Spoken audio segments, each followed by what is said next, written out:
Je crois qu'on est passé en direct, donc bonjour à tous. Bienvenue sur cette conférence de presse co-organisée par la Massif et puis l'Institut de recherche VDECOM pour présenter les premiers résultats du baromètre sur l'acceptabilité des véhicules autonomes au sein des Français. Alors moi-même, Antoine Maire, je dirige le bureau de Paris d'une petite agence de recherche qui s'appelle Conseiller Recherche, une agence qui accompagne pour présenter les premiers résultats du baromètre sur l'acceptabilité des véhicules autonomes au sein des Français. Alors, moi-même, Antoine Maire, je dirige le bureau de Paris d'une petite agence de recherche qui s'appelle Conseiller Recherche. J'ai un petit souci, je crois, de son, parce que je m'entends avec retard. Mais je vais couper le son, peut-être que ça fonctionne. Si vous pouvez me faire un signe, éventuellement. Ok, bon, super, je reprends alors.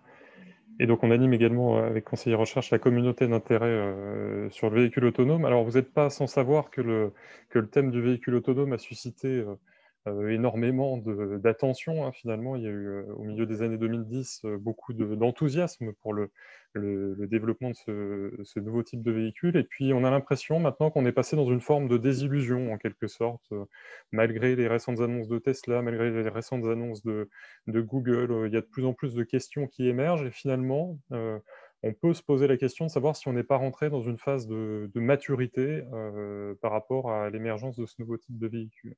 Alors cette phase de maturité, elle peut se traduire par une forme de remise en question du sens de cette technologie. On sort en quelque sorte d'une forme de techno-push, de fatalisme technologique même, on pourrait dire, pour aller interroger réellement le sens de cette technologie, ce qu'elle peut apporter à la société.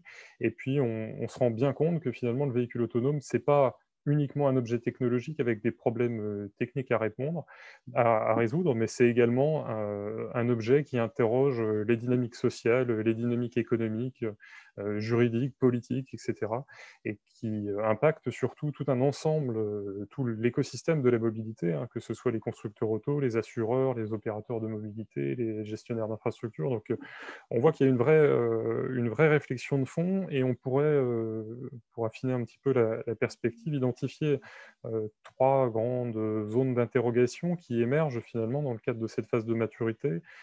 Une première interrogation sur les types de véhicules autonomes. On ne parle plus d'un véhicule autonome, mais de différents types de véhicules autonomes. On reviendra là-dessus dans le cadre de cette conférence de presse. Et un deuxième élément, c'est vraiment une interrogation sur les usages, finalement, que ces véhicules autonomes vont pouvoir remplir.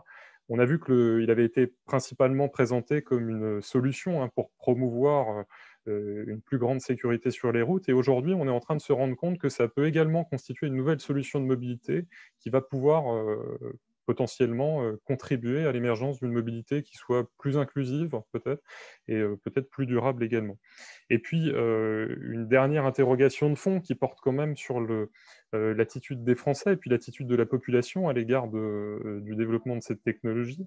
Donc, c'est tout un tas de questions que le baromètre réalisé par l'Institut de recherche VDECOM et puis à la demande de la Massif va chercher à investiguer. Il y a plusieurs grandes questions, hein. Comment les Français envisagent-ils le véhicule autonome dans leur quotidien? Quels vont être les usages? Quel degré de confiance lui accorde-t-il? Et puis, grâce à ce baromètre, vous allez pouvoir découvrir des données concrètes, hein, qui vont vous permettre de penser concrètement cet objet. Je commence peut-être juste par un chiffre clé qui ressort assez fortement de l'étude.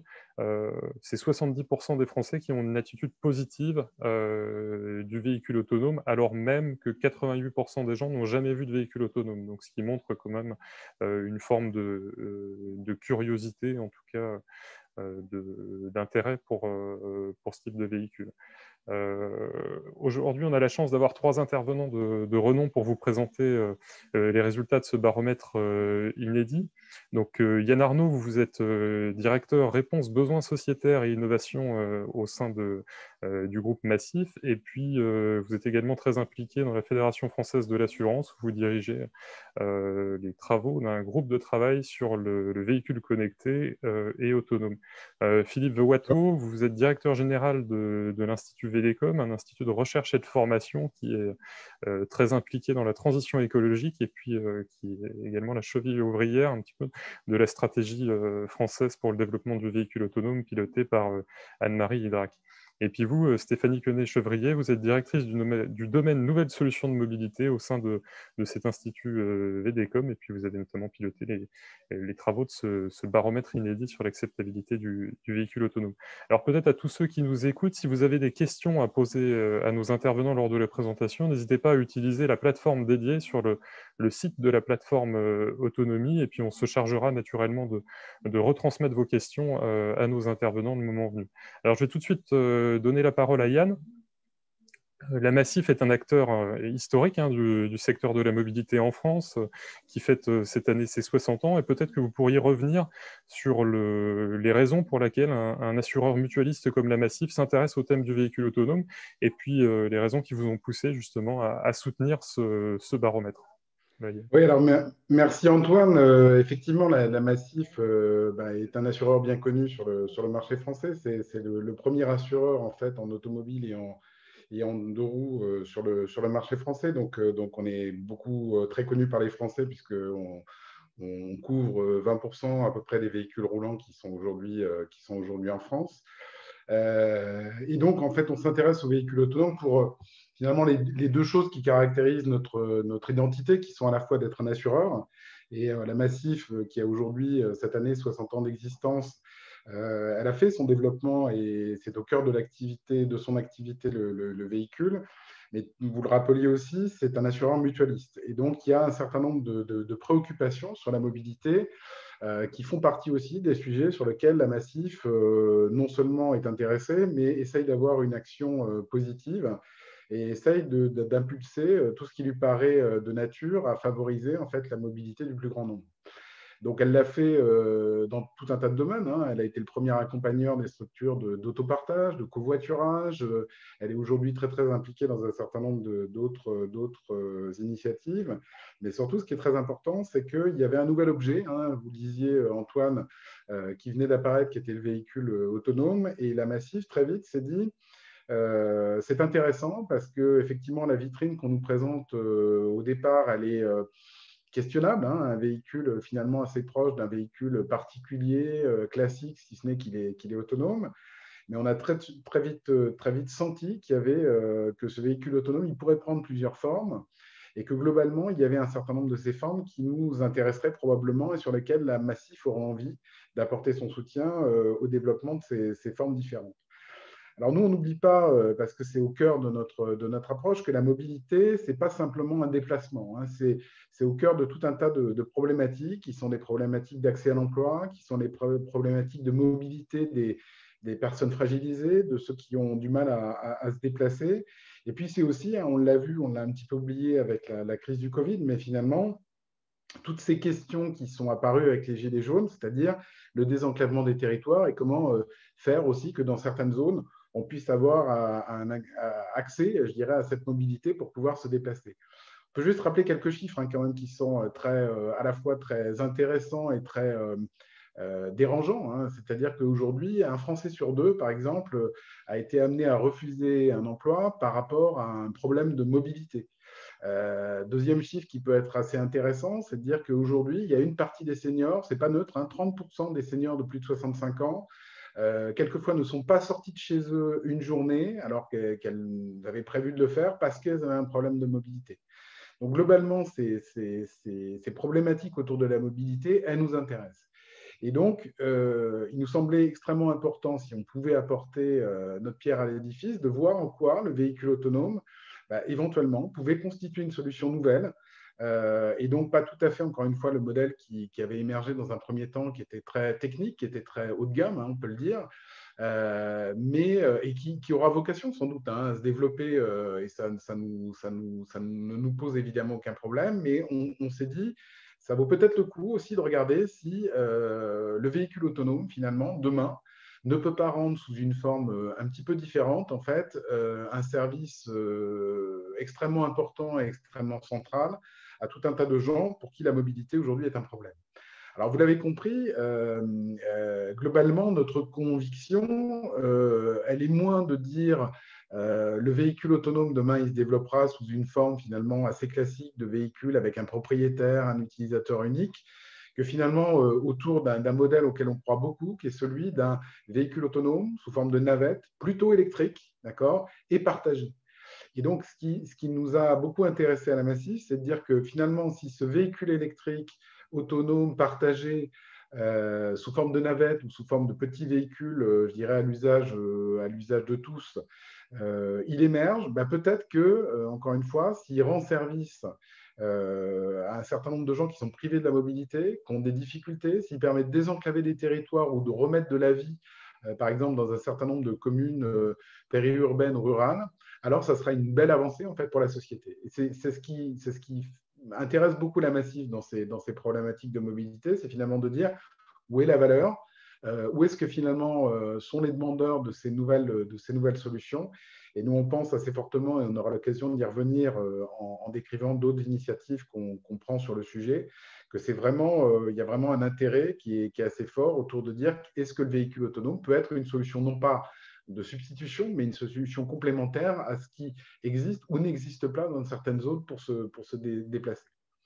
Alors, pour terminer juste ce propos introductif, avant vraiment le dévoilement du baromètre, en fait, il y avait deux choses qui étaient importantes, c'est-à-dire que la Massif, encore une fois, essaye de réfléchir au sujet en écosystème. Et donc, se dit qu'il est extrêmement important que tous les acteurs, en fait, qui sont intéressés par ces problématiques puissent réfléchir et travailler ensemble sur le véhicule autonome de demain.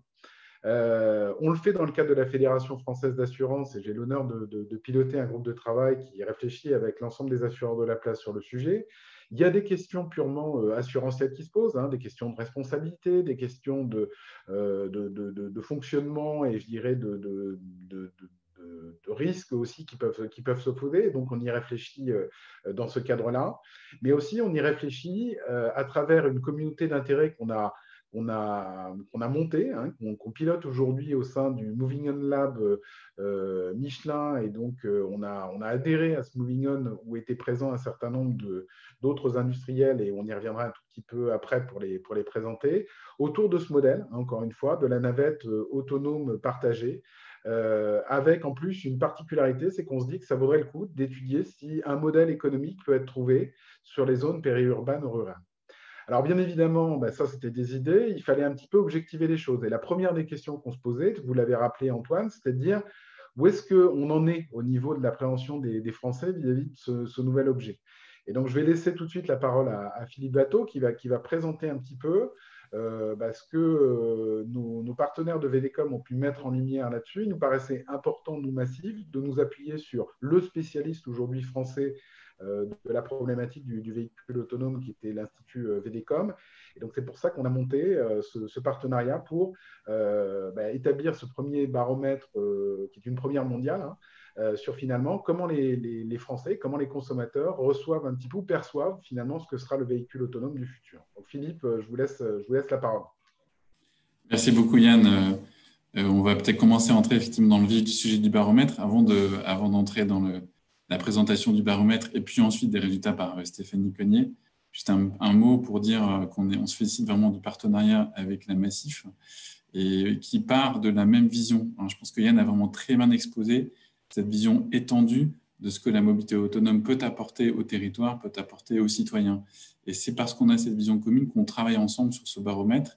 Ce baromètre, il est vraiment très important, hein, puisque oui, le véhicule autonome, c'est une technologie nouvelle, mais au-delà de la technologie, ce sont des usages nouveaux. Et il est absolument essentiel de percevoir comment les citoyens vont appréhender à la fois, oui, la technologie, mais aussi les usages nouveaux que va apporter cette technologie. Et de ce point de vue-là, le critère de l'acceptabilité, il est clé, hein, parce que s'il n'y a pas acceptabilité, s'il n'y a pas acceptation, il n'y aura pas de marché, il n'y aura pas de valeur. Donc, il faut pouvoir mesurer de manière régulière, précise et rigoureuse cette acceptabilité. Alors, le choix s'est porté effectivement sur VDCOM, puisque VDCOM dispose d'une expertise, on va dire, à 360 degrés hein, sur le véhicule autonome, avec toujours au cœur, hein, bien sûr, les enjeux de sécurité, et au cœur aussi à la fois le comportement du véhicule en tant que tel, mais aussi le comportement des usagers. Il y a vraiment cette interaction très forte entre usagers et véhicules. Il y a aussi toute l'assise, la compréhension de la technologie. VDCOM développe des technologies avec la filière automobile, Parce que le véhicule autonome, c'est un véhicule qui est communicant, donc il faut de la connectivité, de la perception, un travail avec les infrastructures. Mais de la même manière, et tout autant, VDCOM travaille sur les usages, sur tout ce qui est expérience utilisateur, que ce soit à l'intérieur du véhicule, mais aussi à l'extérieur, car l'acceptabilité aussi, elle doit être inclusive sur l'environnement et pas seulement les usagers du véhicule autonome en tant que tel, aussi les aspects juridiques. Et bien sûr, on travaille tout ça au plus près des territoires. Pourquoi ? Parce qu'on va parler de cas d'usage, ça a été dit tout à l'heure par Yann, redonner de la vie, redonner de la mobilité à travers la technologie, ça se fait avec les territoires. Transparent suivant, on a aujourd'hui un objectif vraiment très très clair qui est basé sur une assise, un background, on va dire, de VDCOM. On a réalisé déjà, avant de lancer ce baromètre d'acceptabilité, une centaine d'études et on a collecté les résultats d'un très grand nombre d'études à la fois au niveau national et international pour avoir le fond de connaissances sur les mécanismes d'acceptabilité du véhicule autonome.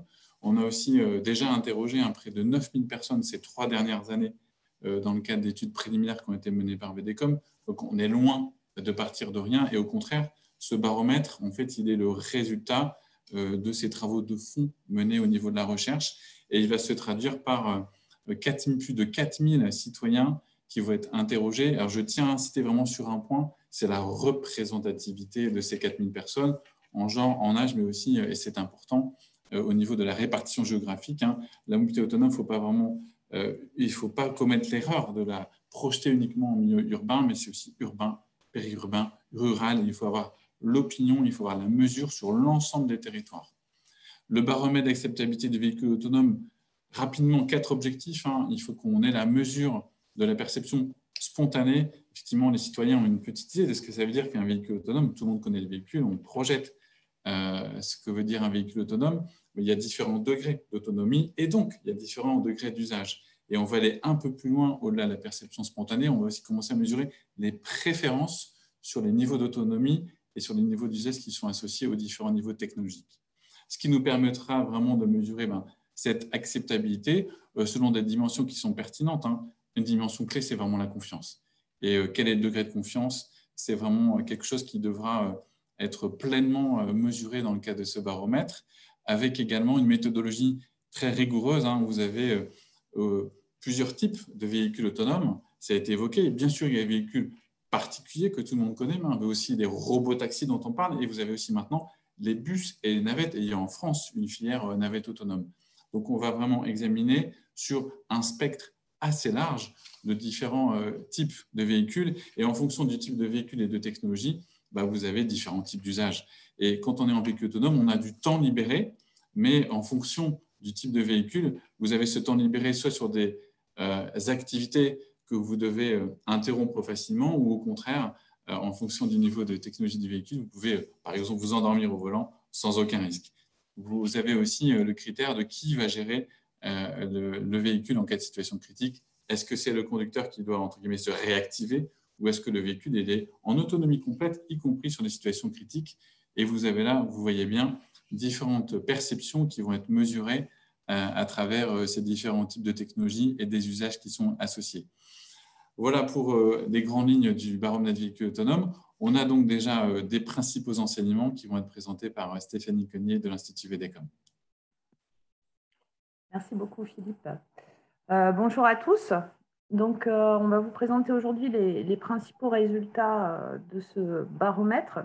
Le premier grand chiffre à retenir aujourd'hui, c'est qu'on a 70% des Français qui ont une attitude qui est plutôt positive vis-à-vis du véhicule autonome. En ce qui concerne le reste des résultats, voilà, merci. Donc, on les a interrogés, comme le disait Philippe, sur leur véhicule autonome préféré. Ce qu'on peut noter, c'est que la majorité des répondants, donc 45% en fait, d'entre eux, choisissent de préférence le niveau 3 d'autonomie. Mais quand on les interroge un peu plus précisément, finalement, sur la manière dont ils perçoivent leur véhicule préféré, on se rend compte que finalement, c'est le niveau 4 qui est le véhicule qui est le plus positivement évalué. Par exemple, on a 82% des Français qui sont prêts à utiliser ce véhicule autonome.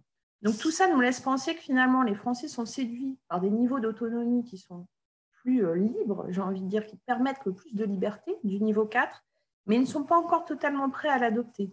Donc ils vont choisir plutôt la prudence, plutôt le contrôle, et plutôt préférer donc pour l'instant un niveau 3 qui est proche d'un véhicule conventionnel aujourd'hui. Sur cette seconde slide, ce qu'on voit aussi, c'est qu'est-ce qui va moduler finalement cette acceptabilité. On a une balance qui s'établit entre la question de la défiance et de la confiance, et c'est la sécurité qui va moduler cette balance et qui va tirer un peu vers la confiance. Alors oui, c'est vrai, 64% des répondants considèrent que la présence d'une personne à bord du véhicule autonome ou d'une liaison joignable à distance est vraiment nécessaire. On voit qu'il faut continuer à conserver la place de l'humain dans la boucle de ce véhicule autonome. Oui aussi, on a 70% des Français qui n'envisagent pas de laisser des enfants seuls à bord de ces véhicules autonomes. Ceci dit, on peut se poser la question de est-ce qu'ils le feraient déjà aujourd'hui, par exemple, sur du VTC? C'est une première remarque. Mais on voit quand même des indicateurs très forts de confiance. Par exemple, plus de 58% des Français déclarent se sentir en sécurité à l'intérieur d'un véhicule autonome s'ils se projettent dans l'usage. On a aussi plus de 52% des répondants qui estiment que ce véhicule autonome est fiable. Et enfin, un Français sur deux déclare avoir confiance dans le véhicule autonome. En ce qui concerne les leviers, on voit finalement que ce véhicule autonome en France, il est peu expérimenté. On voit près de 88% des répondants n'ont jamais vu un véhicule autonome, quel qu'il soit, et plus de 97% n'ont jamais eu l'occasion d'en utiliser un. Donc, ce qui nous amène à une acceptabilité qui peut parfois être un peu timide, mais plutôt encourageante.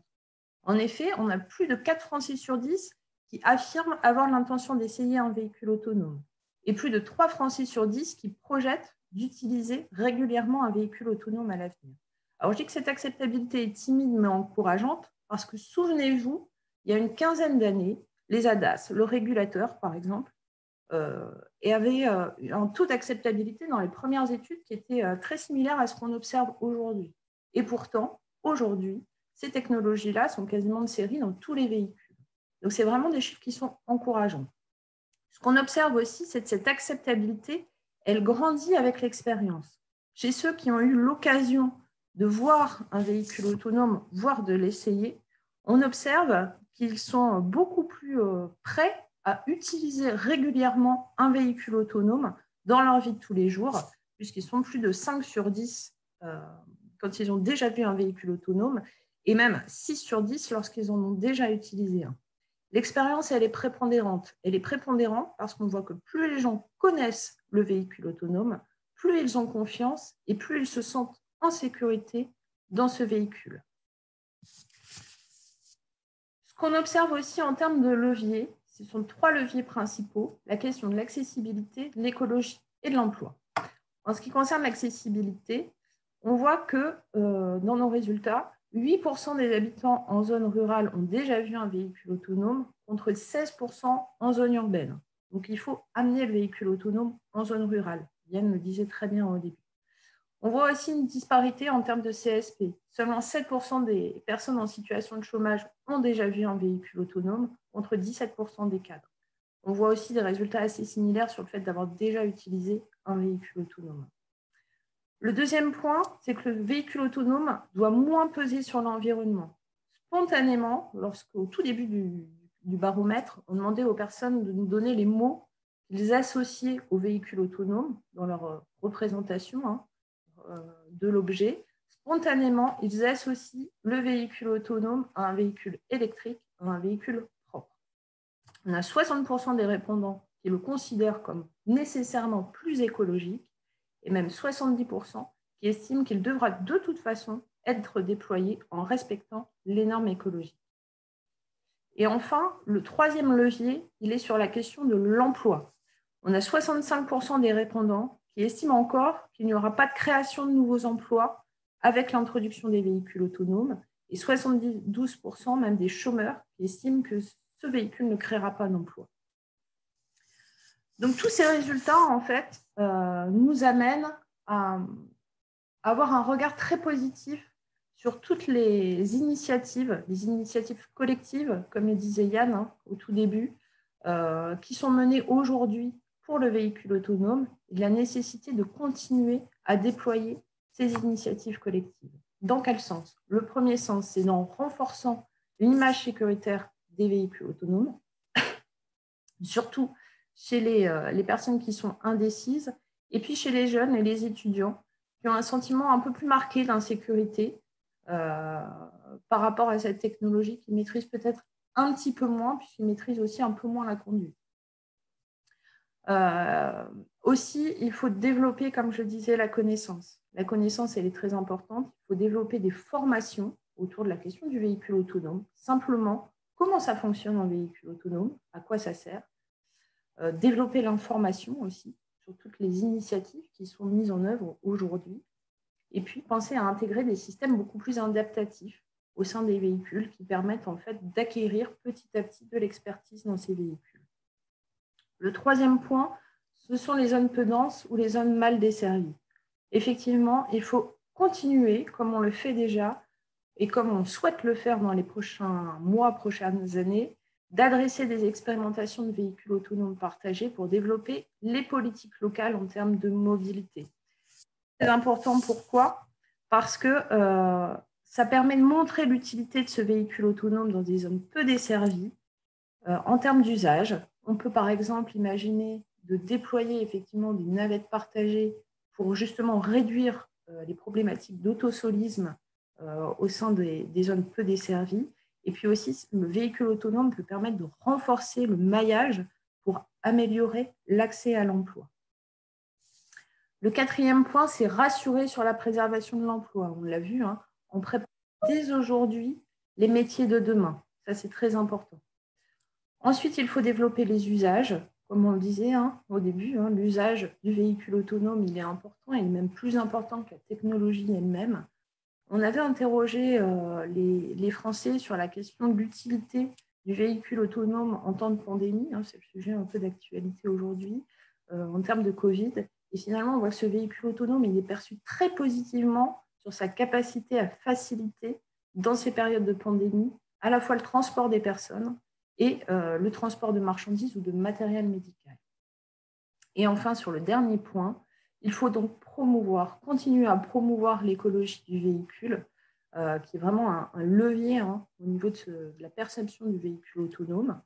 Donc, il reste ce levier spécifique au véhicule autonome, mais à travers ces résultats, on voit aussi quand même qu'il y a un souhait des Français de voir un parc automobile de demain qui sera de toute façon beaucoup plus propre qu'il l'est aujourd'hui. Voilà. Et je repasse la parole à Yann Arnaud.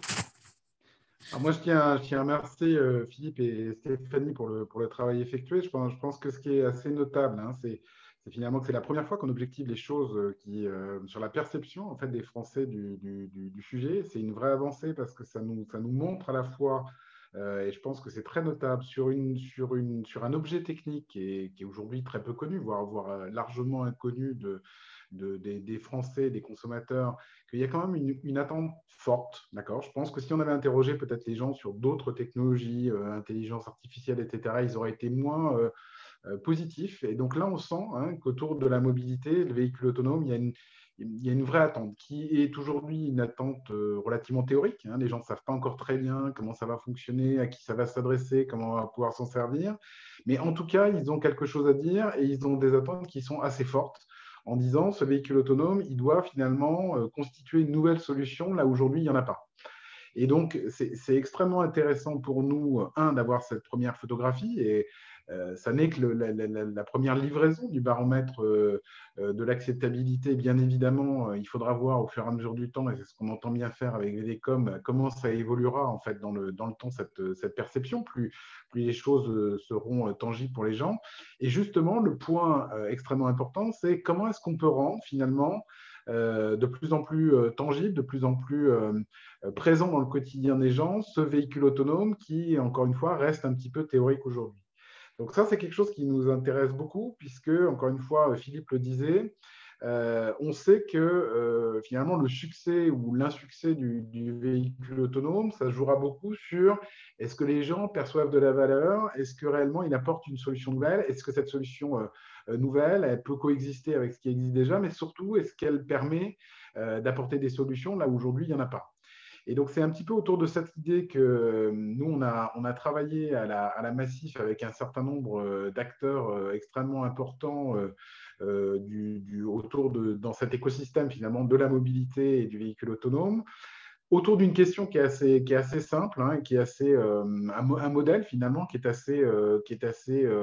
nous semble porteur de beaucoup d'espoir. C'est celui de dire est-ce que finalement ce véhicule autonome il peut apporter des solutions en fait à un certain nombre de Français qui aujourd'hui sont dans une difficulté vis-à-vis de la mobilité, sous forme, encore une fois, de navettes plutôt électriques, puisque vous l'avez vu, il y a quand même un intérêt fort et on sent hein, que dans cette forme-là, le recours à l'électricité est tout à fait justifié, partagé, donc entre plusieurs utilisateurs, avec aussi hein, à la fois les avantages que ça présente, c'est-à-dire c'est un bien qui peut s'adresser à beaucoup de gens, mais en même temps, entre une personne âgée, un jeune enfant, on sait que le véhicule autonome, il devra aussi, encore une fois, répondre à ces différents besoins et peut-être se présenter de façon un petit peu différente dans son ergonomie, dans son approche pour répondre à ces besoins. Et on a même poussé les choses un petit peu plus loin en disant est-ce que finalement, le modèle dont on cherche à savoir s'il est possible ou pas, c'est bien dans des zones qui sont aujourd'hui des zones très peu prospectées, où on ne s'attend finalement pas trop à le trouver, qui sont des zones périurbaines ou rurales.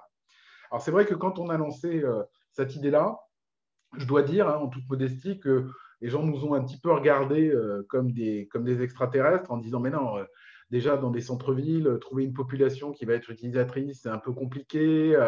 Comment voulez-vous que ça fonctionne dans des communes de 5, 10 000 habitants, etc. et que ça permette, par exemple, d'emmener des populations vers le marché hebdomadaire, que ça permette à des gens d'effectuer un certain nombre de démarches auprès de la mairie, auprès des commerces, etc. Bref, comment voulez-vous qu'on arrive à monter un modèle économique autour de ça? Nous, ça nous a beaucoup intéressé parce qu'on s'est dit finalement, dans un centre-ville, un véhicule autonome, il sera concurrent demain de tout un tas de modalités qui existent déjà. Et d'une certaine manière, on sent bien que les centres-villes étant très encombrés, c'est peut-être pas là où finalement la valeur perçue sera la plus forte. Par contre, dans des endroits où justement la mobilité est un problème quotidien et un problème extrêmement prégnant, on s'est dit qu'il y avait peut-être quelque chose à trouver. Et du coup, creusant cette idée, évidemment, étant confronté à oui, mais la couverture au niveau du réseau télécom, les vaches, hein, on nous a dit bah oui, mais en campagne, il y a des vaches, donc comment on va faire avec les vaches, l'organisation urbaine, etc. Bref, tout un tas je dirais de raisons pour lesquelles on a commencé à nous expliquer que ça n'était pas possible. Et finalement, en creusant ces questions, on s'aperçoit qu'elles ne sont pas si fondamentales que ça. C'est-à-dire que si on est sur une zone, je dirais, relativement limitée, à une agglomération, à une communauté de communes, bah, finalement, il y a moins de difficultés dans les interactions entre les piétons, les véhicules classiques et éventuellement ces navettes, qu'il peut y en avoir, par exemple, dans 1 km² au centre de Paris. Et donc, finalement, autour de ça, on a travaillé en se disant comment est-ce qu'on peut finalement envisager, et peut-être que la réponse au final ça n'est pas possible, mais nous on pense fondamentalement que ça vaut le coup de creuser parce que il y a plusieurs idées qu'on souhaite vraiment vérifier. C'est est-ce que finalement le modèle économique ne se trouve pas sur la reproduction de solutions clés en main, d'accord? Donc une solution encore une fois de mobilité avec plusieurs acteurs qui construisent cette solution et donc si elle est valable pour une commune, elle est peut-être valable pour la commune d'à côté. Et Stéphanie disait que de toute façon, comme il y a une attente forte d'une supervision avec un humain, bah, peut-être que cette supervision elle peut être partagée. Donc, sans rentrer dans le détail, on voit bien qu'il y a des solutions qui existent. Et donc, à force de creuser, je dirais qu'il y a un certain nombre d'acteurs, et vous les voyez à l'écran, qui ont trouvé que c'était quand même quelque chose qui méritait qu'on s'y intéresse et qu'on regarde très sérieusement les choses. Donc, un certain nombre d'acteurs qui peuvent constituer ou qui seront des acteurs qui sont très intéressés par cet écosystème. Mais au-delà de ces acteurs industriels ou du monde des services, il y a d'autres acteurs qui ont trouvé que c'était intéressant, notamment parce qu'on sent bien qu'il y a une traction forte là-dessus, c'est tous les représentants des pouvoirs publics. Et aujourd'hui, on travaille sur le sujet avec des représentants de l'Association des maires de France, avec des parlementaires, parce qu'encore une fois, je pense qu'il y a eu une révélation il y a quelque temps du fait que la mobilité, c'était vraiment un sujet de société qu'il fallait régler. Et donc, encore une fois, sans dire que le véhicule autonome, c'est la panacée, peut-être que si c'est une solution complémentaire et finalement une solution qui permet de développer un modèle français déjà qui peut se développer, mais surtout qui peut s'exporter, hein, en disant c'est pas simplement tel ou tel constructeur qui va avoir le véhicule autonome qui va être en pointe, mais finalement le modèle français qui peut se dupliquer aussi en Allemagne, en Angleterre ou dans d'autres choses, ça peut être intéressant. Et quand je dis un modèle français, je ne veux pas réduire ça de façon nationaliste, ça peut être un modèle européen avec un certain nombre de ces acteurs qui peuvent intervenir là-dessus. Donc voilà ce qui nous intéresse. Voilà ce sur quoi on est en train de travailler. Et donc, sur le slide d'après, vous allez voir un petit peu où on en est. Hein. C'est une réflexion que nous, on a lancée à la Massif depuis quelques temps, mais qui a vraiment débuté malgré le Covid en cette période 2020, qu'on va continuer, je dirais, à creuser sur l'année 2020-2021. Et demain, Antoine en dira un mot, on va dévoiler un certain nombre de, je dirais, de travaux qui ont déjà été effectués. Et puis, pourquoi pas, hein, encore une fois, à partir de 2021, être vraiment dans le test, ce que disaient Stéphanie et Philippe, c'est-à-dire de dire comment est-ce qu'à un moment on peut mieux faire connaître, comment est-ce qu'on peut faire la pédagogie du véhicule autonome, ben, c'est ce qu'on se propose, encore une fois, de faire, pas seul, hein, et pas peut-être sous une forme d'une nouvelle expérimentation dans un territoire alors qu'il en existe pas mal, mais plutôt de se dire il y a des sujets qui doivent être creusés, la compréhension du véhicule autonome, son ergonomie, le fait que est-ce qu'il peut rendre un peu ou pas le service qui est souhaité par les gens, est-ce qu'il est réellement écologique, hein, c'est aussi une préoccupation forte. Donc, c'est tous ces éléments où on sent à travers ce baromètre que c'est des choses qui intéressent les Français et sur lesquelles on a envie d'apporter notre pierre à l'édifice. Voilà ce qu'on pouvait dire sur ces éléments-là. Je redonne la parole à Antoine pour la conclusion et vous parler un petit peu de comment on peut prolonger cette réflexion.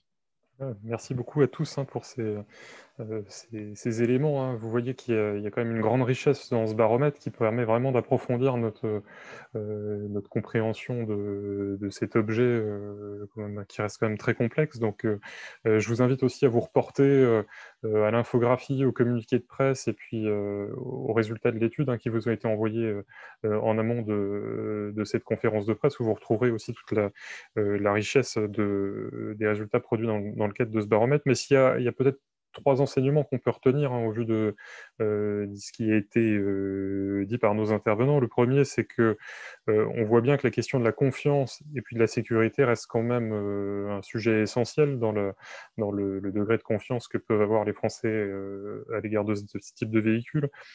Il y a un deuxième sujet, et Yann insistait sur cet aspect-là dans ses propos conclusifs, c'est que pour que le véhicule autonome soit accepté, il convient vraiment qu'il rime avec l'écologie et puis avec l'acceptabilité, avec l'accessibilité, je vais y arriver, désolé.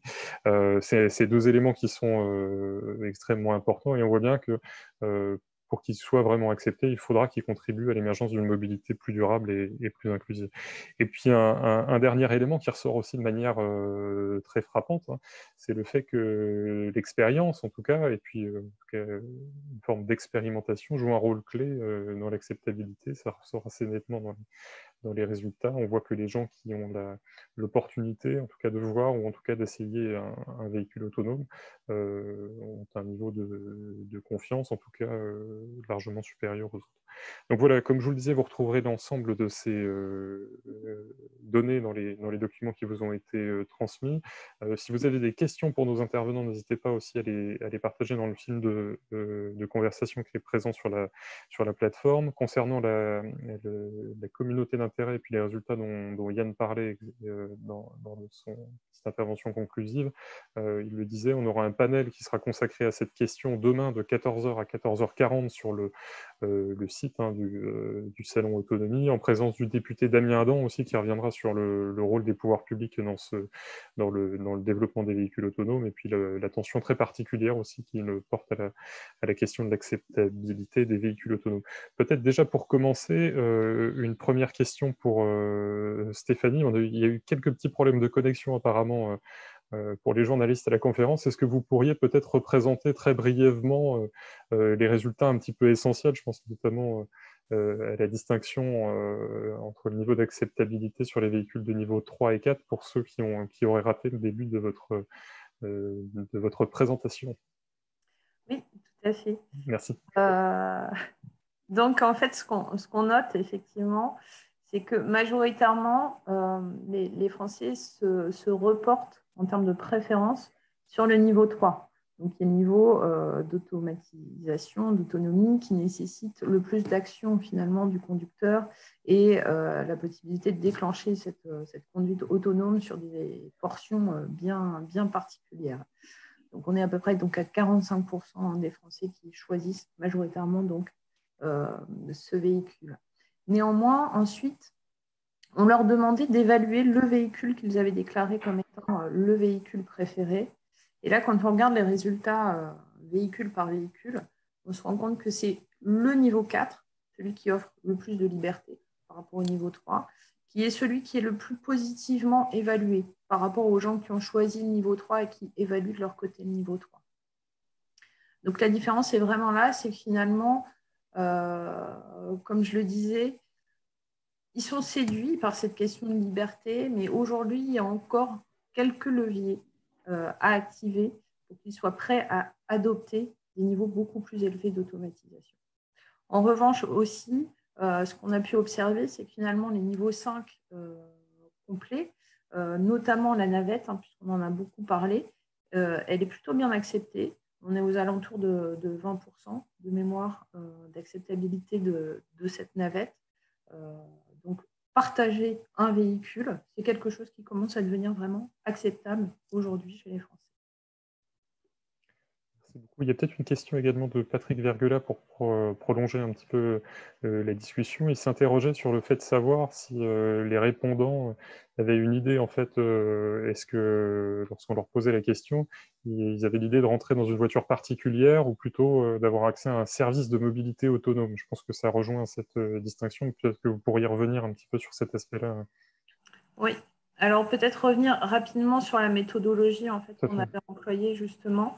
Initialement, on leur demandait donc de partager leur perception, donc vraiment spontanée, du véhicule autonome. On leur disait absolument rien. On leur disait quels sont les 3 mots, les 3 expressions qui vous viennent spontanément à l'esprit quand vous pensez véhicule autonome.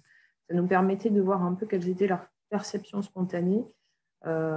Effectivement, spontanément, ils pensent plutôt au véhicule personnel, effectivement. Ensuite, on leur donnait une définition très simple qu'on avait pré-testée du véhicule autonome, qui était un véhicule qui permet dans certaines situations ou tout le temps, d'avoir ni les mains sur le volant ni les pieds sur les pédales. Et on leur demandait de s'exprimer sur leur degré d'acceptabilité par rapport à un véhicule autonome sur donc une définition très générale. Et puis sur le troisième aspect, c'est là où on rentrait dans le détail, on leur présentait bien les 4 types de véhicules. Et c'est là où ils venaient nous donner le véhicule qu'ils préféraient, et c'est sur ce véhicule préféré qu'ils s'exprimaient. Mais spontanément, effectivement, ils le voient plus comme un véhicule personnel. Le service n'est pas forcément aujourd'hui spontanément raccroché, en fait. On est plus sur la technologie que l'usage encore. Et pourtant, on voit que c'est l'usage qui est important et qui est déterminant. Je crois si je peux ajouter quelque chose par rapport à ça, c'est aussi lié au fait que finalement le véhicule autonome, pour tout le monde, il est apparu, je dirais de manière très claire et de manière symbolique, comme une prolongation du véhicule classique, on va dire. Hein. C'est-à-dire qu'effectivement, ce qu'on a tous vu les uns les autres, la première fois sans doute qu'on a entendu parler du véhicule autonome, alors je parle pour moi, c'est vrai que du côté de VDCom, il y a sans doute une longueur d'avance, mais pour le commun des Français, le véhicule autonome, c'est finalement ce qu'on a vu aux 20h, un jeune quadra qui, sur l'autoroute, lâchait le volant pour lire son journal. Hein. Et donc, même si finalement cette image-là, on perçoit bien qu'elle n'est pas forcément ni complètement exacte, ni forcément celle qui amènera le plus de valeur en fait pour les gens. Mais en attendant, dans la perception et dans le symbole, c'est bien autour de ça que les gens ont vu, et puis ils ont vu aussi dans différents salons ce véhicule autonome comme ça. Donc, je pense que ce qui est très intéressant dans l'approche de VDCom de ce baromètre, c'est justement de montrer aux gens que derrière cette perception finalement d'un modèle unique, qui est finalement le modèle classique de la mobilité avec un véhicule qui nous appartient et dans lequel on roule, il y a d'autres manières, il y a d'autres manières d'envisager le véhicule autonome. Et ce qui est intéressant, c'est quand je pense que ça devra faire l'objet, c'est peut-être quelque chose qui va se développer au fur et à mesure du temps, mais quand on montre d'autres choses, on a finalement peut-être des gens qui se reconnaîtront plus, hein, des gens qui diront plus, ça c'est réellement ce à quoi j'aspire et ce que je veux, le développement du véhicule autonome que je voudrais voir. Ce qui n'exclut pas, encore une fois, ce modèle du véhicule individuel, hein, mais ce qui veut dire qu'aujourd'hui, finalement, il y a un seul modèle qui est connu par les gens. Demain, peut-être que quand ils découvriront qu'il y a, oui, effectivement, du robotaxi, de la navette, etc., et donc que ça peut répondre à plein d'usages et plein de problématiques qu'ils peuvent avoir, je pense que du coup, à partir de cette première approche assez positive, on a des chances que se développent aussi d'autres attraits autour du véhicule autonome. Tout à fait, c'est intéressant parce qu'on voit bien que le terme même de véhicule autonome peut être trompeur et que finalement, en fonction du type de véhicule qu'on considère, ça recouvre des réalités qui sont parfois très différentes et des logiques de déploiement qui le sont également. On a une autre question technique de Jérémy Diaz, peut-être pour vous, Stéphanie, qui pose la question de savoir comment peut-on être sûr que les gens utilisent le véhicule autonome, que plus les gens utilisent le véhicule autonome, plus ils l'acceptent, et pas plutôt que ce sont les personnes qui l'acceptent qui sont le plus à même de monter dedans et de l'essayer. Voilà, question de la poule et de l'œuf peut-être. Alors c'est vrai qu'on avait aussi évalué dans le cadre de ce baromètre le niveau de technophilie des répondants. Effectivement, il y a une corrélation entre le fait d'avoir essayé ou vu un véhicule autonome et le niveau de technophilie, mais pas que. On a quand même des gens qui n'étaient pas forcément technophiles, qui ont eu une expérience avec un véhicule autonome. Et c'est là où ces résultats sont intéressants parce qu'aujourd'hui, finalement, le véhicule autonome, on le voit plutôt dans le cadre d'expérimentation. Hein, et on aurait pu se dire que est-ce que le fait de voir un véhicule qui n'est pas à 100% au point aujourd'hui, qui est encore en zone de roulage, en condition de perfectionnement, j'ai envie de dire, ça aurait pu avoir aussi une image un peu négative finalement, et le niveau de confiance aurait pu baisser parce que effectivement, ce véhicule est en expérimentation. Et ce n'est pas le cas aujourd'hui. Donc c'est ça qui est très encourageant sur ces résultats, c'est que finalement, même en condition d'expérimentation, le véhicule autonome aujourd'hui, quand on le voit, quand on l'expérimente, eh bien, ça augmente la confiance qu'on a dans ce véhicule. Merci beaucoup. Autre question peut-être sur une question un petit peu plus générale, mais sur l'impact de la crise sanitaire sur la perception du véhicule autonome. Il y a eu quelques données qui sont tout à fait intéressantes dans les résultats du baromètre sur ce sujet-là, mais est-ce qu'on peut considérer que la crise sanitaire a changé un petit peu la perception que les gens pouvaient avoir des véhicules autonomes? Est-ce que vous notez une évolution justement de cette perception sur le véhicule autonome? Alors, c'est un peu difficile parce qu'on n'a pas forcément d'éléments de comparaison de ce qui se passait juste avant ou juste après.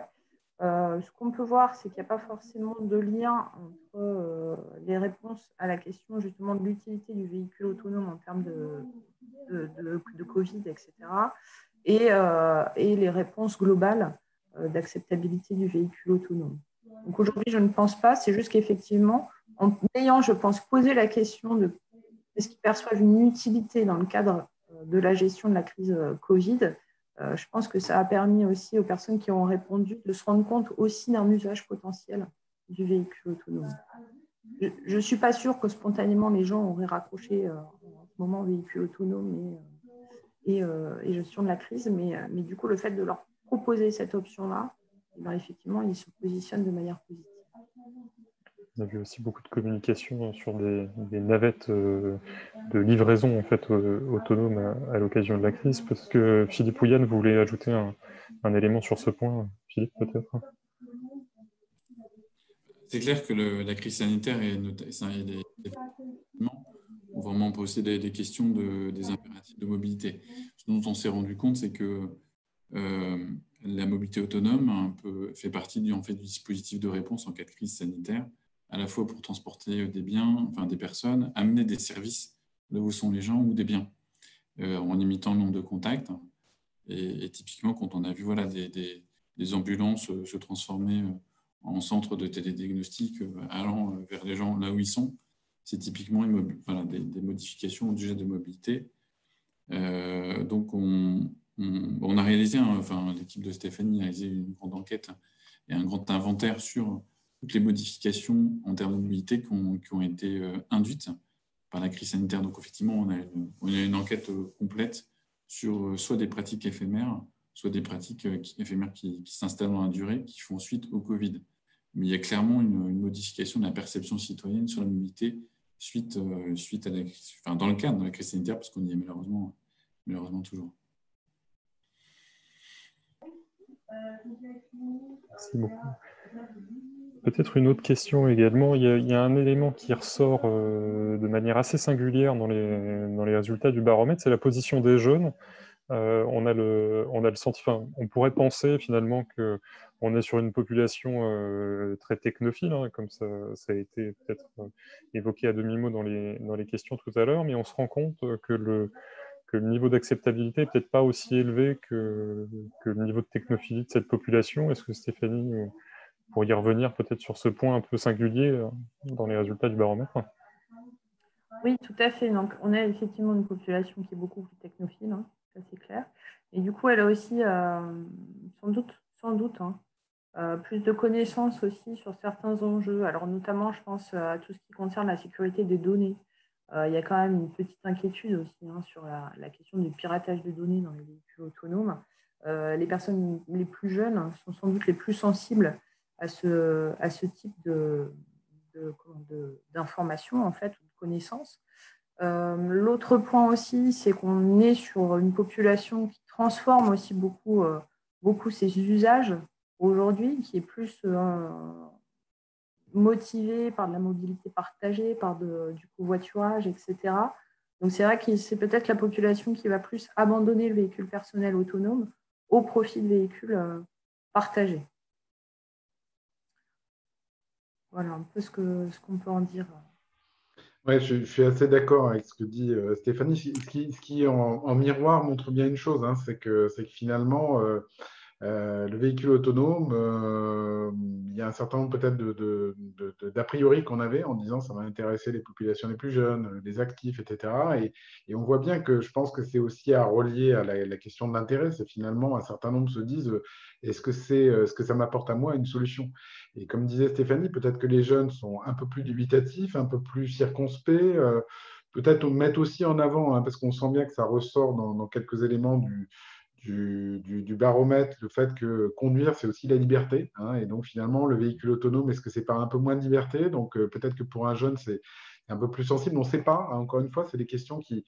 Vous voyez, l'intérêt de ce baromètre, c'est d'ouvrir en fait le champ finalement, alors que le véhicule autonome, c'était beaucoup un sujet technologique, un champ qui est finalement un champ social ou culturel en fait autour de ça. Moi, ce qui me semble intéressant, c'est de dire que même si les jeunes aujourd'hui sont peut-être mieux informés, ont peut-être quelques questions, quelques doutes par rapport à ça, n'empêche que, hein, globalement, ils sont prêts à être convaincus aussi, je pense, hein. C'est ce qu'il faut retenir, c'est que si on arrive encore une fois à développer le véhicule autonome, non pas comme finalement un espèce d'objet impersonnel, le même pour tout le monde, mais vraiment adapté aux usages, je pense que comme il y a quelques années, on se disait, mais non, personne ne va faire du covoiturage ou des choses comme ça, ben, il y a un fait culturel qui s'installe progressivement. Et ça s'installera aussi peut-être progressivement pour un certain nombre de jeunes, peut-être dans des modalités qui seront différentes, mais parce qu'encore une fois, ça leur sera utile. Je pense notamment à l'emploi. Hein. Si aujourd'hui, peut-être que les jeunes en question, et sans vouloir être trop caricatural, mais voient plutôt, je dirais, les restrictions ou les contraintes que peuvent amener un véhicule autonome, s'ils constatent que finalement, ça les aide dans beaucoup de choses aujourd'hui et ça leur évite, par exemple, d'avoir à investir dans un véhicule, peut-être qu'il y a des choses, encore une fois, positives qui se développent. En tout cas, on sait que ce n'est pas gagné et c'est ce qui est aussi très intéressant en termes d'apprentissage, c'est de dire il ne faut pas croire qu'aujourd'hui, encore une fois, il y a trop le périmètre est trop défini et trop figé en fait, sur le véhicule autonome. Il est au contraire très ouvert et c'est pour ça que finalement, le véhicule autonome, nous, on pense que ça sera surtout ce qu'on arrivera à en dire et de la pédagogie qu'on va faire autour de ce véhicule autonome. Pour compléter ce que dit Yann sur la perception des jeunes, je pense que la personnalisation du véhicule autonome, elle s'inscrit dans une perspective un peu plus large de la mobilité. Pour eux, la mobilité, elle doit être plus écologique, mieux partagée et aussi donc plus autonome. Mais l'autonomie en tant que telle, il y a une réaction, effectivement. Pourquoi, finalement, le véhicule autonome en tant que prolongation de la mobilité individuelle ou au summum, hein, c'est-à-dire je vais en voiture, je vais où je veux, je pars quand je veux, si je veux, et en plus je fais ce que je veux dans la voiture. Ça, c'est une vision. Mais je pense qu'ils ont une autre vision qui est plus écologique, mieux partagée et aussi plus autonome pour avoir du temps libre dans le véhicule. Donc il faut inscrire ça dans une vision un peu plus globale de la part des jeunes. Et je pense qu'à ce moment-là, on aura gagné le pari. On en revient finalement à la question de démontrer les usages et puis le rôle que pourrait remplir ce type de véhicule. On peut peut-être faire aussi un parallèle, Stéphanie le mentionnait, mais avec la diffusion des systèmes d'aide à la conduite, hein, les ADAS, je crois que c'était des fonctionnalités que les utilisateurs désactivaient très rapidement, et puis finalement, par l'usage, ces fonctionnalités se sont généralisées. Je ne sais pas si Stéphanie voulait éventuellement préciser un petit peu ces éléments-là aussi. Oui, tout à fait. On voyait hein, il y a 15-20 ans, tout ce qui est effectivement, je vous donnais l'exemple du régulateur. Hein. Oui, il y avait de la défiance, il y avait beaucoup d'inquiétudes sur finalement comment ça fonctionnait, qu'est-ce qui se passait en cas de changement de comportement brutal d'un autre conducteur, etc. Donc là aussi, on a vu que finalement, c'est par la connaissance et par l'information sur comment fonctionnait le système qu'on a réussi à gagner la confiance finalement et que ce système s'est imposé dans tous les véhicules. Donc on est vraiment dans le même schéma, je pense, pour la conduite autonome. Finalement, l'autonomie du véhicule, c'est de la DAS plus. Hein, c'est aussi de l'aide à la conduite plus guidée, mais c'est finalement le même principe. Et donc, c'est, je pense, le même chemin que va suivre le véhicule autonome. Une question également de Grédy Raffin qui souligne, qui interroge finalement le rôle des accidents. Enfin, il y a eu des accidents qui ont été très médiatiques, je pense à l'accident du beurre en mars 2018, et il souhaitait savoir finalement est-ce que ces accidents ont un impact sur la perception du véhicule autonome, et peut-être est-ce que la manière dont ces accidents sont relayés dans les médias influence ou influe sur cette perception. Je ne sais pas qui veut répondre éventuellement.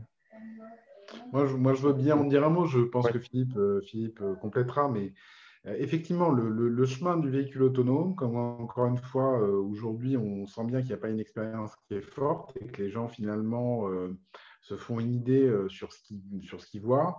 Ça veut dire qu'effectivement, le type d'accident qui peut avoir lieu, je dirais, nous, on est bien placé pour le savoir. À la Massif, on gère 1,5 million de sinistres par an. Hein, ce qui est considérable. À la fois, c'est des accidents de pare-choc et puis c'est des accidents beaucoup plus graves. Mais enfin, on gère ça. Évidemment, personne n'en parle, d'accord ?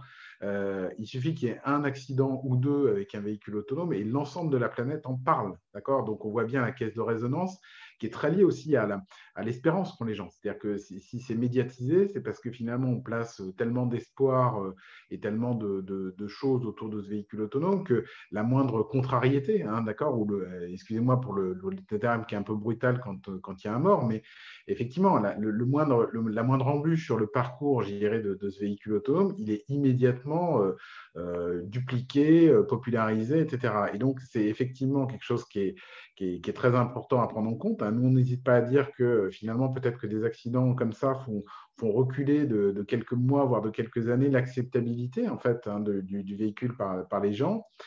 En même temps, c'est peut-être aussi parce que d'une certaine manière, on a dit peut-être un peu trop vite, d'accord, que les véhicules autonomes étaient là, qu'ils étaient sûrs et qu'il n'y avait pas de problème. Bon. Et moi, je pense que vous introduisiez tout à l'heure le sujet en disant on est à l'ère finalement d'une forme de, non pas de modestie, mais de retour à des choses beaucoup plus sensées, hein, autour du véhicule autonome. On n'est plus dans l'affichage qui avait un intérêt à l'époque, et moi je ne le critique pas du tout, hein. C'était l'époque où globalement les grandes équipes industrielles étaient en train de se monter, où il fallait montrer qu'on était actif sur le sujet. Aujourd'hui, on est dans une approche qui est beaucoup plus raisonnable, d'accord, beaucoup plus profonde, et qui n'hésite plus à dire sur tel ou tel point, il y a des difficultés, et on va les régler, mais il y a des difficultés. Et donc, je pense que si on n'est pas dans la surpromesse, il y aura une meilleure acceptation, encore une fois, de ces choses-là. Mais quand on dit aux gens, il est prêt, il est fonctionnel et voilà la promesse qu'il vous fait, c'est de vous conduire d'un point A à un point B sans encombre. S'il arrive effectivement un problème, alors là, les gens réagissent extrêmement négativement. Donc je pense que oui, ces éléments sont des éléments qui, de toute façon, questionneront les gens, mais on voit bien que, encore une fois, le baromètre, il a été fait après ces événements qui sont quand même connus par les gens et que malgré tout, l'intérêt, il reste toujours là. Il n'y a pas de rejet, d'accord? Il n'y a pas de rejet. Et pour compléter ce que dit Yann, effectivement, ce qu'on a constaté jusqu'à présent, c'est que effectivement, c'est des accidents qui peuvent être graves, qui sont fortement médiatisés, mais ils n'ont pas d'impact durable sur la perception et sur l'acceptabilité. Ce qui veut dire qu'effectivement, il y a quand même une attente assez forte sur la valeur et l'usage que vont apporter les véhicules autonomes. Et ça rejoint directement la question de la confiance. Donc, au fond, mesurer l'acceptabilité, c'est aussi, ça permet de mesurer la confiance que les citoyens ont dans le véhicule autonome. Confiance quand vous êtes, bien sûr, pour ceux qui sont dans le véhicule, et puis confiance par rapport à ceux qui sont hors de véhicule, quand vous êtes piéton, quand vous êtes cycliste, quand vous êtes sur votre trottinette et que vous identifiez qu'il y a un véhicule autonome dans votre environnement, est-ce que vous lui faites confiance? Est-ce que vous lui faites confiance quand il s'arrête pour traverser la route ou pas? Donc ça aussi, c'est des choses que côté Védécom on mesure. C'est l'acceptabilité vraiment aussi à 360 degrés. Il faut peut-être rappeler aussi que Védécom mène pas mal d'expérimentations sur le sujet, ce qui vous permet aussi d'avoir des données très concrètes sur le rapport des gens à ces véhicules autonomes. Je ne sais pas s'il y a d'autres questions dans l'assistance.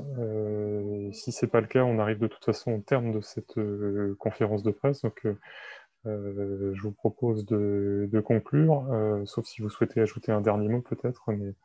Alors moi, oui, si vous le permettez, je souhaiterais quand même remercier Philippe et Stéphanie du travail qui a été effectué, parce que encore une fois, on savait qu'en s'adressant à Védécom, spécialiste du sujet, on aurait aussi une approche qui ne serait pas une approche publicitaire du sujet, mais une approche vraiment profonde. Je pense que ça apporte des choses qui sont encore une fois une première photographie de l'acceptation qui me paraît positive dans le sens où finalement sur un objet qui est quasi inconnu, les gens ont quand même des choses à dire. Donc ça veut dire que c'est un sujet qui les interpelle. Ce travail, encore une fois, je pense qu'il doit être creusé, puisque aujourd'hui, finalement, on sent bien, au travers des questions qui ont été posées aussi, qu'il y a des sujets sur lesquels il faut s'attaquer. Et c'est finalement quand on aura répondu à toutes ces questions, je pense, que finalement, on aura beaucoup plus d'assurance que le véhicule autonome se développe et soit là et rende vraiment le service qu'il doit apporter à la société. Donc, juste Antoine, de rappeler que demain, il y a aussi la présentation des travaux qui ont été effectués dans le cadre de la communauté d'intérêt, où il y a aussi pas mal de sujets sur des sujets divers, le droit autour du véhicule autonome, enfin l'acceptation, le modèle, tout ce qui est intervention des pouvoirs publics, etc., qu'on regarde, encore une fois, sur le modèle que j'ai présenté tout à l'heure. Et je pense que si ça intéresse certains, voilà, il y a cet élément aussi pour compléter. Ce sera, je pense, un panel qui va être assez intéressant puisqu'on va vous présenter les premiers résultats de cette communauté d'intérêt dont le parti pris est de sortir d'une vision tout technologique du véhicule autonome pour interroger ses impacts sociaux, environnementaux, juridiques, politiques, etc. Et puis on aura la chance d'avoir les interventions de M. Nicolas Maresco pour le groupe Massif qui présentera justement les résultats de la communauté, et puis également du député de Seine-Maritime, Damien Adam, qui est président du groupe d'études véhicules connectés à l'Assemblée nationale et qui reviendra également sur l'engagement des pouvoirs publics aussi en matière pour le véhicule autonome, la construction d'un écosystème. Enfin, bon, je vous invite à suivre cet atelier demain de 14h à 14h40 sur le site de la plateforme Autonomie. Voilà, il ne me reste plus qu'à remercier l'ensemble de nos intervenants pour ces présentations. Un grand merci à la Massif et à l'Institut Védécom pour ce baromètre quand même très enrichissant et qui permet d'approfondir significativement notre compréhension de l'objet véhicule autonome. Je remercie également l'assistance et puis également un merci particulier aux organisateurs du Salon Autonomie. C'est jamais simple dans cette période actuelle. Ils sont très engagés pour faire de ce salon une réussite. Donc, on tenait à les saluer. Voilà. Donc, un grand merci à tous. Si vous avez des questions, vous pouvez vous reporter aux documents que j'ai mentionnés tout à l'heure ou prendre contact avec les responsables communication, relations presse qui vous ont été transmis. Voilà. Merci à tous et à bientôt. Au revoir. Merci. Au revoir. Merci, au revoir.